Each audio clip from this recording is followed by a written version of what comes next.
श्री शिवाय नमस्तुभ्यम। भोलेनाथ को प्रदोष व्रत बहुत ही प्रिय है। हिंदू पंचांग के अनुसार कृष्ण पक्ष और शुक्ल पक्ष की त्रयोदशी तिथि यानी 13वें दिन प्रदोष व्रत रखा जाता है।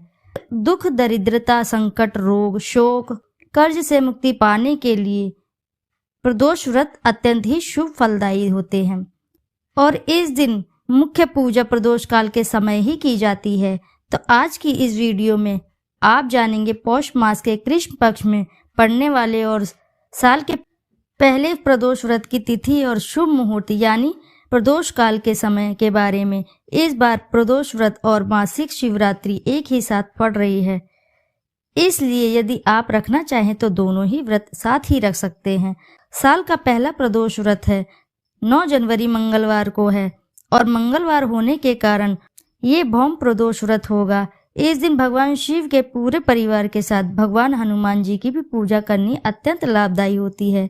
जिन लोगों के विवाह में बाधाएं आ रही है या विवाह में काफ़ी अड़चनें आ रही हैं, उन्हें इस व्रत को अवश्य ही रखना चाहिए और फिर शिवलिंग का रुद्राभिषेक भी करना चाहिए। ऐसा करने से शादी के योग शीघ्र ही बन जाते हैं।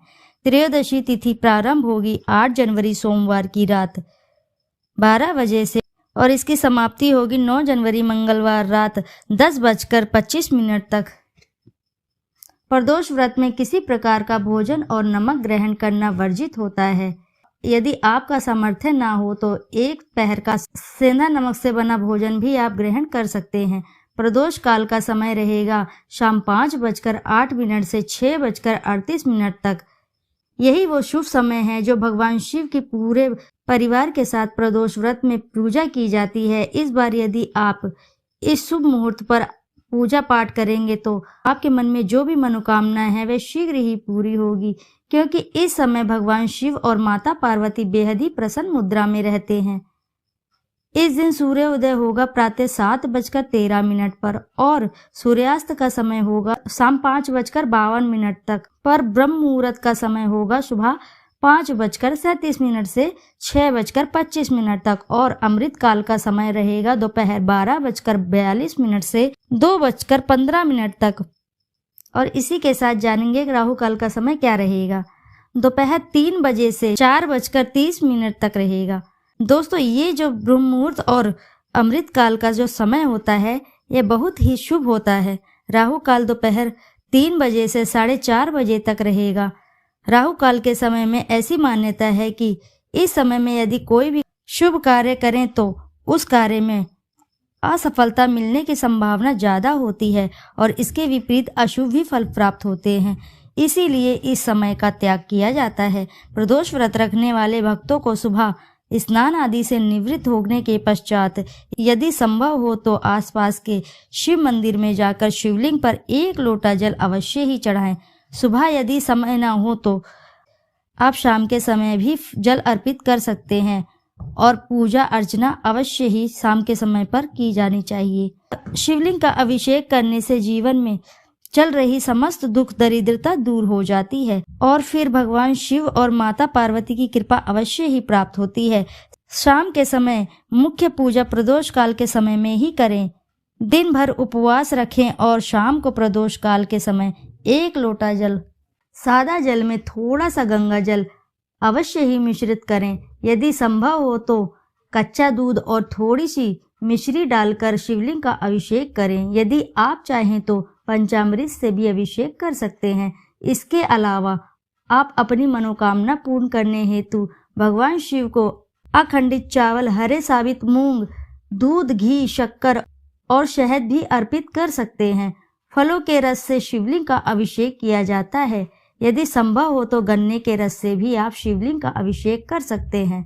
शिवलिंग के समक्ष एक दीपक अवश्य ही प्रज्वलित करें और वहीं स्थान पर बैठ जाएं और फिर इसके बाद व्रत की कथा का श्रवण करें, मंत्रों का जप करें। सबसे अंत में भगवान को भोग लगाएं, कपूर जलाकर आरती करें, शिवलिंग की अपनी सामर्थ्य अनुसार परिक्रमा करें।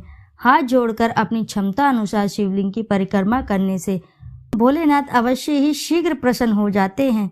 यह परिक्रमा आप अपनी क्षमता अनुसार कितनी भी लगा सकते हैं। 3 बार या 5 बार या 7 से 11 भी लगा सकते हैं। इसके बाद भगवान भोलेनाथ से हाथ जोड़कर क्षमा मांगे। यदि कोई भूल हो गई है या फिर कोई कमी रह गई है तो कृपया प्रभु क्षमा करें, और उसके बाद अपने घर वापस आकर जो भोग आपने भगवान जी को अर्पित किया है, चाहे वह मिठाई हो या फिर किसी भी प्रकार का फल हो, उन्हीं को प्रसाद रूपी ग्रहण करके अपना उपवास खोल सकते हैं, क्योंकि इस दिन मंगलवार का दिन भी है।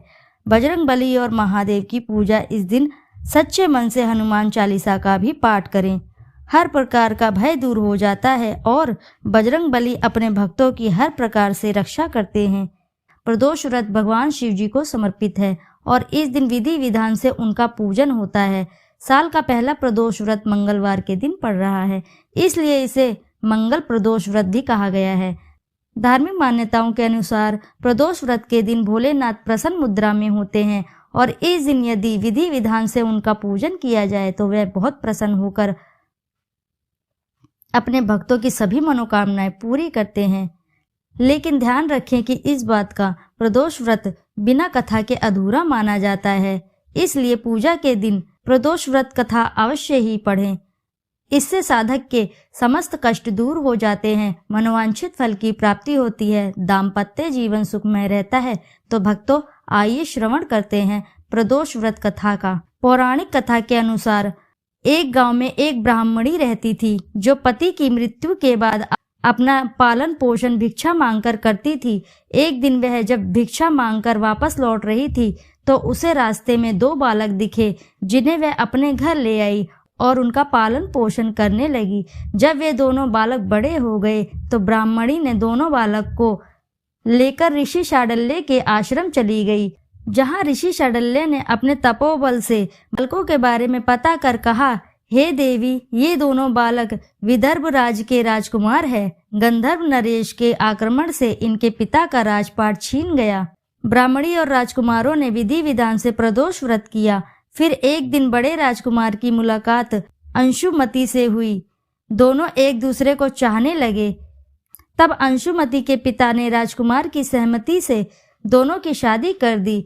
फिर दोनों राजकुमार ने गंधर्व पर हमला किया और उनकी जीत हुई। बता दे कि इस युद्ध में अंशुमति के पिता ने राजकुमारों की मदद की थी। दोनों राजकुमारों का अपना सिंहासन वापस मिल गया और गरीब ब्राह्मणी को भी एक खास स्थान दिया गया, जिससे उनके सारे दुख खत्म हो गए।